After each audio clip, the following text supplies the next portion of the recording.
உங்கள் ராஜ் நியூஸ் தொலைக்காட்சியில். இப்ப ஆபரேஷன் பண்ண பின்னாடி தான் அவளுக்கு இந்த மாதிரி பிரச்சனை. இந்த குழந்தை தான் அவங்க பிறந்தது.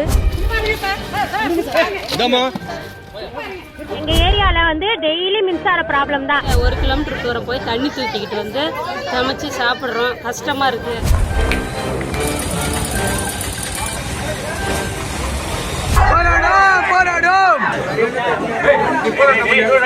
திங்கள் முதல் வெள்ளி வரை தினம்தோறும் பிற்பகல் 2 மணிக்கு உங்கள் பகுதியில் உள்ள குறைகளை நேரலையில் தெரிவிக்கும் புகார் பெட்டி நிகழ்ச்சி. பங்கு பெறுங்கள், பயனடையுங்கள். தொடர் மழை காரணமாக முல்லை பெரியாறு அணையின் நீர்மட்டம் தொடர்ந்து உயர்ந்து வருகிறது.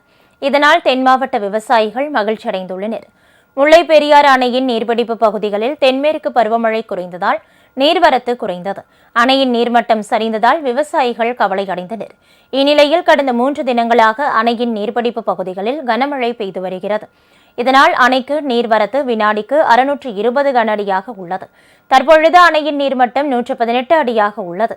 அணையிலிருந்து விவசாயம் மற்றும் குடிநீருக்காக வினாடிக்கு 300 கன அடி தண்ணீர் திறக்கப்பட்டு வருகிறது. அணையின் நீர்மட்டம் உயர்ந்து வருவதால் தேனி, திண்டுக்கல், மதுரை உள்ளிட்ட தென் மாவட்ட விவசாயிகள் மகிழ்ச்சி அடைந்துள்ளனர்.